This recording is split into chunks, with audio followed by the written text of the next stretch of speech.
Det her det er efter en kort opstart. Og jeg tror jeg vender lortet på hovedet nu.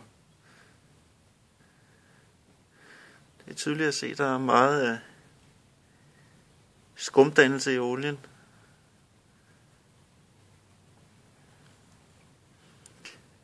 Men det kan være kondens. Nu vil jeg prøve at starte op. Med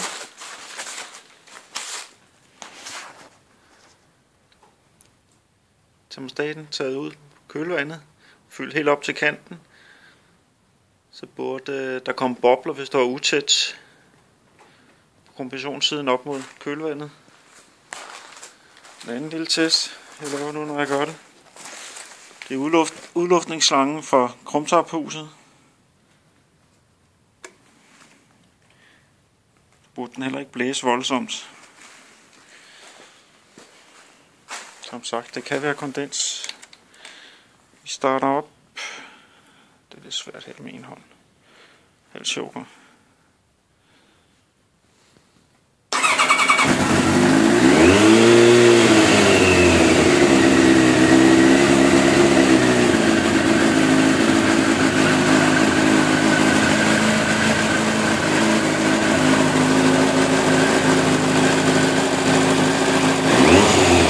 Ingen bobler, kølevandet.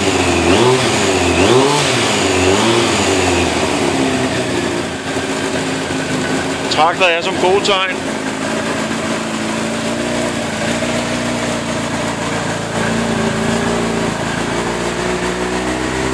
En del røg i udstødningen. Kan være på grund af første opstart. Motoren lyder sådan set okay.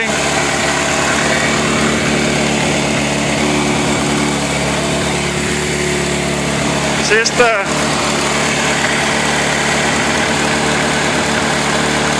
Der er ikke meget, det ser sådan set fornuftigt ud. Det pendler lidt. Så bliver motoren selvfølgelig varm. Første gang den er startet op, siden den blev demonteret.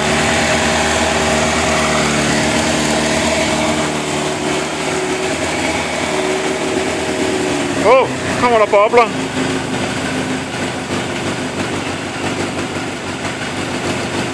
Satan, hvad kan det være? Det kan selvfølgelig være, der er samlet sådan noget luft.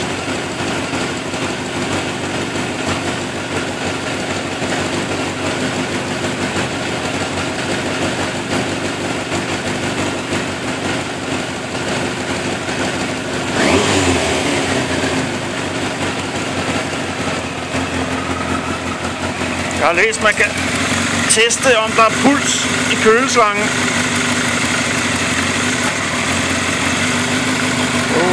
Det lyder ikke godt, det der.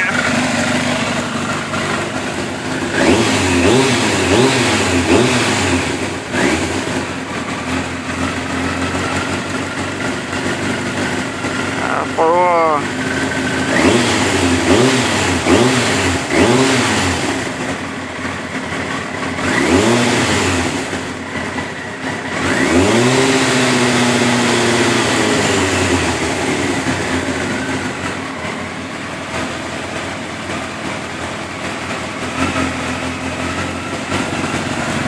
til gengæld ikke kom.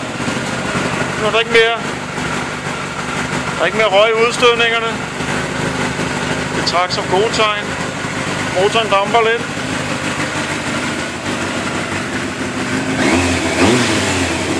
Og vi slår sukkeren fra.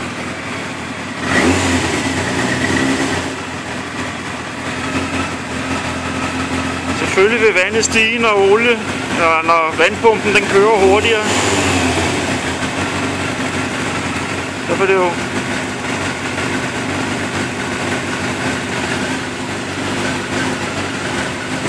jeg prøver at lade det blive varm en gang.